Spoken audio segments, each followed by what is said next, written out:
Good morning class first. आज हम एक नया लेसन स्टार्ट करने वाले हैं। हमारा नया पार्ट है शब्द। पार्ट का नाम है शब्द। अब देखिए, अब हम इसको पढ़ना स्टार्ट करते हैं।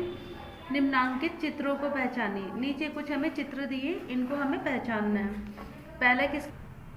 पहला चित्र है हंस का, दूसरा चित्र ताला, तीसरा चित्र किसका है? बकरी का, चौथा चित्र गुलाब का, पांचवा है भालू और छठा है शेर। अब देखिए, यहाँ पे हमने चित्रों को पहचान तो लिया, अब आगे पढ़ते हैं। सभी चित्रों को हम पहचान सकते हैं। पहचान लिया हमने इन चित्रों को, तो हम बहुत बोल सकते हैं हाँ, हम इन सभी चित्रों को पहचान सकते हैं। इन सभी के नाम सार्थक वर्ण समूह में हैं, यानी जो चित्र है इनके जो नाम दिए वो किसमें? सार्थक वर्ण समूह। ठीक है, ये सभी शब्द हैं और ये सभी क्या हैं? शब्द हैं। अब इसके बारे में हम डिटेल में पढ़ने जा रहे हैं। अब निम्न वर्ण समूह को देखिए। हम शब्द के बारे में पढ़ने जा रहे हैं, इसे मैं आपको डिटेल में एक्सप्लेन करने जाऊंगी। पहले हम थोड़ा सा पढ़ लेते हैं लेसन को। सह, लाता, रीकब, लागु, लूभा, रशे, लींचे, दम अरु। तो ये क्या है?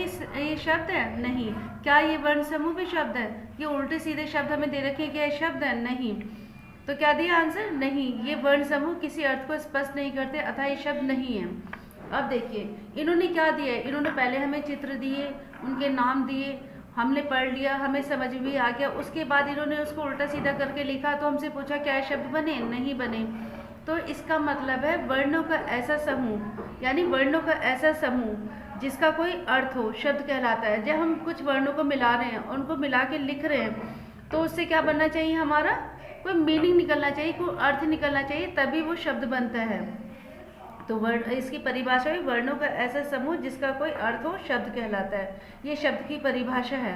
अब हमने परिभाषा पढ़ ली थी शब्द की। अब हम पढ़ेंगे शब्दों के प्रकार। शब्दों के कितने प्रकार होते हैं? शब्दों के 2 प्रकार होते हैं, और उन 2 प्रकारों के नाम क्या है? पहला प्रकार है सार्थक शब्द। क्या है?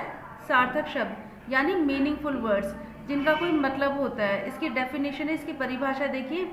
ऐसे शब्द जिनका कोई अर्थ होता है उनको क्या बोलते हैं? सार्थक शब्द कहते हैं। जैसे खाना। और अगला देखिए, खाना, पीना, बकरी, शेर, गुलाब, सबका अर्थ है ना, तो ये क्या है? सार्थक शब्द है, क्योंकि इनका एक अर्थ निकल रहा है। और दूसरा प्रकार कौन सा शब्द का? शब्द का दूसरा प्रकार है निरर्थक शब्द, यानी मीनिंगलेस वर्ड्स, जिनका कोई भी मतलब नहीं, कोई अर्थ नहीं निकल रहा। तो इसकी डेफिनेशन है, इसकी परिभाषा ऐसे शब्द जिनका कोई अर्थ नहीं होता, उसको क्या बोलते हैं? निरर्थक शब्द बोलते हैं। जैसे अभी हमने पढ़ा यहाँ पर लाता, रीकब, लूभा, रशे, इनका कोई अर्थ नहीं निकल रहा। जैसे बाना, कोई अर्थ नहीं निकल रहा, तो ऐसे शब्दों को हम क्या बोलते हैं? निरर्थक शब्द। इनको निरर्थक शब्दों की श्रेणी में रखा जाता है। अब नीचे हमें यहाँ क्या? 2 दोस्तों का संवाद दे रखा है। 2 दोस्त आपस में कैसे बात कर रहे हैं, तो अब हम इसको पढ़ने वाले हैं। निम्नलिखित संवादों को पढ़िए।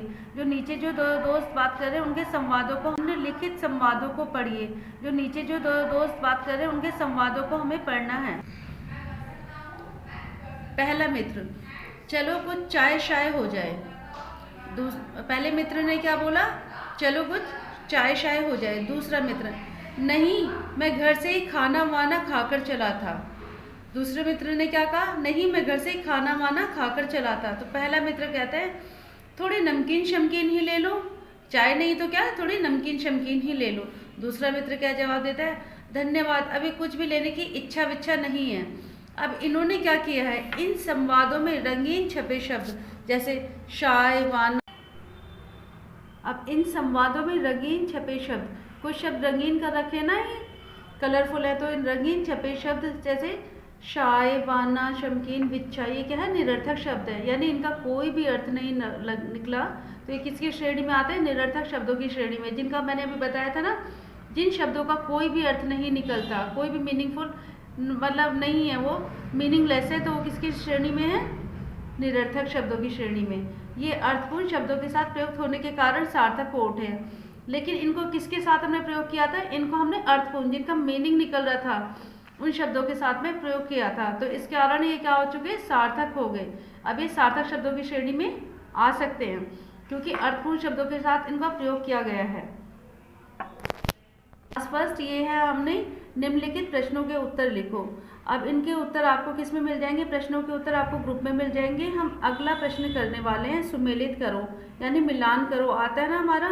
तो अब हमें इसमें दे रखा है, देखिए सार्थक निरर्थक, यानी कौन सा शब्द हमारा सार्थक है और कौन सा निरर्थक है, हम उन्हें उनसे मिलाना है। अब देखिए पहला दे रखा है डोछा, ये क्या है, इसका कोई मतलब निकल रहा है, बिल्कुल कोई मतलब भी नहीं है इसका। जिसका कोई मतलब नहीं होता वो किससे मिलेगा, निरर्थक से। तो इसे कहाँ मिलाएंगे हम, निरर्थक शब्द। अब अगला देखिए मछली, मछली का क्या है, मतलब है ना, किसी चीज़ को बोल रहे हैं हम मछली, तो ये क्या हमारा सार्थक शब्द है, तो किससे मिलेगा ये, सार्थक। अब अगला देखिए यही चू, इसका कोई मतलब है, कोई मतलब नहीं निकल रहा, तो ये क्या हमारा निरर्थक शब्द, तो किससे मिलाएंगे हम इसे, निरर्थक से। अब अगला देखिए लास्ट वाला हिरण, हिरण सार्थक शब्द है क्योंकि इसका एक मतलब भी है और किसी प्राणी का नाम भी है, तो इसको किससे मिलाएंगे हम, सार्थक शब्द से। अब ये अगला प्रश्न है, प्रश्न नंबर 3, रिक्त स्थानों में उचित वर्ण भरकर सार्थक शब्द बनाओ। यहाँ हमें फिल इन द ब्लैंक्स में कुछ शब्द भरने हैं, फिल इन द ब्लैंक्स जो दे रखे हैं, और उसको भर के हमें क्या बनाने, सार्थक शब्द जिनका कोई मतलब हो, ऐसे शब्द बनाने। पहला हमें दिया था अ डैश ग र, तो हमने क्या बनाया, अजगर। जा भरा, इसमें क्या भरा, इसमें हमने भरा पुजारी, पुजारी। अगला देखिए तिलक, तिलक। आगे देखिए मिठाई, मिठाई। अगला देखिए कछुआ, कछुआ। और उसके बाद है अंगूर, अंगूर। और छा में दे रखा है तराजू, तराजू। और लास्ट में दे रखा है तकिया, तकिया। तो ये क्या थे, हमने रिक्त स्थान भरकर क्या बनाए, सार्थक शब्द बनाए। ये क्लास फर्स्ट ये आप किस में करेंगे, हिंदी की कॉपी में करेंगे, नीट एंड क्लीन करेंगे, क्योंकि बेटा इसी के बेस पे आपकी अटेंडेंस लगती है। क्वेश्चन आंसर आपको ग्रुप पे भेज दिए जाएंगे। बाय बेटा, है